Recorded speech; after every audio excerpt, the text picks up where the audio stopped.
Assalamualaikum warahmatullahi wabarakatuh.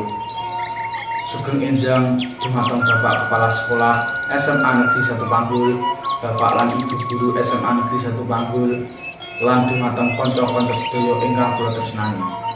Monggo kita sesarengan ngaturaken puja lan puji syukur marang Gusti Allah Subhanahu wa taala amargi sampun maringi berkah lan karunia sehingga kita sedaya saged makempal sesarengan kanthi sehat walafiat. Hadirin ingkang kula tresnani, kaping pisan ingkang kula lan panjenengan perlu sadari, ingkang dinten menika pertanian mesti dadi sedasar kerja wong desa. Saben wong desa mesti akeh dadi petani, tukang nandur pari, jagung lan liya-liyane. Petani iku nandur pari lan janganan.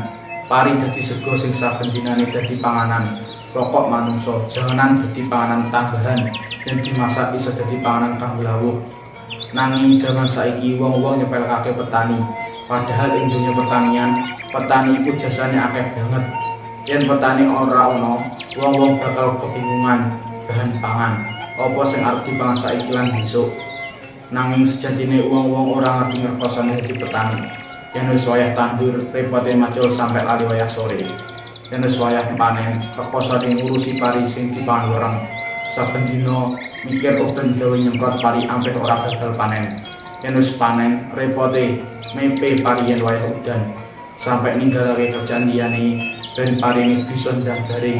Iku amung gawe nyukupi bahan pangane wong sak donya. Ya ngono kok ora ana wong sing bisa ngerteni keadaane petani. Syukur alhamdulillah saiki anane pemerintah dunia pertanian saiki bisa populer. Sehingga pemerintah nyaranake awak dhewe sinau ing dunya pertanian. Ing dunya pertanian awak dhewe iso nglakokake apa sing dilakokake pertanian, yaiku nandur pari.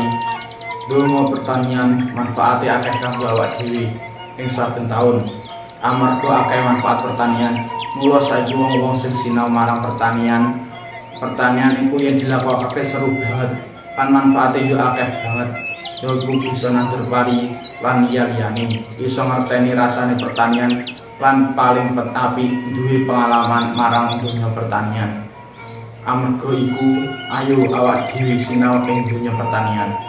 Cekap semanten ingkang kula aturaken, mbok bilih wonten lepatipun kula nyuwun pangapunten.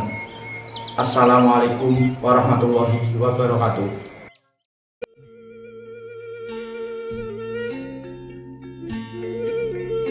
Thank you.